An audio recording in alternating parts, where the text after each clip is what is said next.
Trenutna situacija je baš bez veze zato što mislim da bi trebalo da reaguju mnogo više i da mogu mnogo više da reaguju nadležne službe, jer pretpostavljam da to ne radi mnogo ljudi, to radi par osoba i nekako mi je to nejasno kako neko samo može da ustane i da pomisli sad ću da otrujem, sad ću da bacim otrov.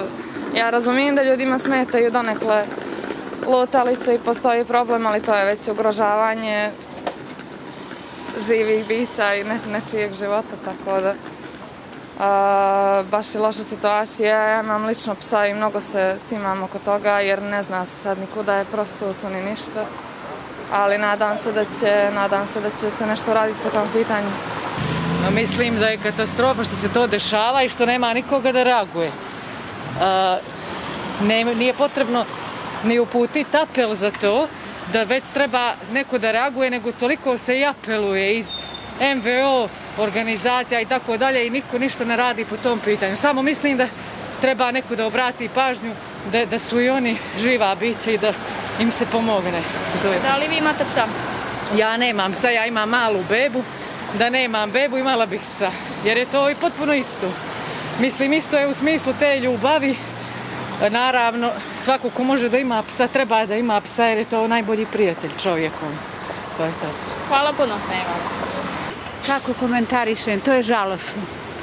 To je grevota, taj koji ih truje, kaznila bi ga. Da mu više nikad ne napada životinje nedužne, dobre, životinje koje vole ljude, da ih truju.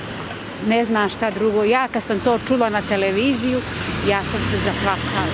Kad sam vidjela jedno kuće gdje leži, taj ćeš jutra i čovjeka da ubije, taj što ubije životinju. Eto to, šta ću da rečem drugo, to je žalostno. Hvala vam puno. Prijatno. Ja to ne razumijem. Stvarno, eto ja sam imala priliku sticajem okolnosti da odem malo i po svijetu i ja recimo u gradu u kom sam bila u Francuskoj ni jednog psa na ulicu nigdje nisam srela, znači ili su udomljeni ili postoje neki azili za njih ili nešto. Ovo je kod nas strašno, ali dobro, strašno je što se radi s ljudima, pa nije čudo za pse. Prijatno, hvala. Hvala vam. Pa, ništa pozitivno, mislim, to nije način da se riješi pasa lutalice, mislim da treba da se izgradi neki azil ili nešto, da se prihvate životinje, ne da se truju i da trunu po gradu i onako, mislim da je baš užasno. Imate li vi psa? Nemam psa, ali to je svakako užasno, nije fino. I te ljude koji napuštaju te životinje i to je stvarno žalosno. Nisu životinje krive što su tu gdje su. Mislim da treba malo više da se uključimo u to i nekako drugo rješenje da se nađe svakako. Ja nisam za to da se truju psi po ulicama, ali ima ljudi neodgovorni koji drže pse određeno vrijeme pa i puste na ulicu. Da se tu treba toga mnogo promijeniti, a ne ovaj način. Jer ako, mislim, svaka je životinja da je voliš, jer tako kao i čovjeka, ali ovo mi se ne sviđa da se truju, a ima i gazda neodgovorni.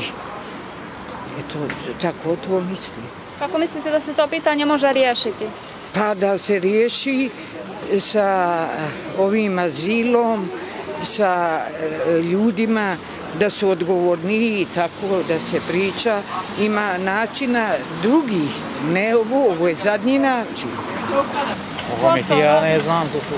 Niste čuli za to? Ne, ja ništa ti ne znam, ja iz kuće niku ne mrdam jedino da platim račune, ne znam ti ništa. Važi. Televizije nemam to.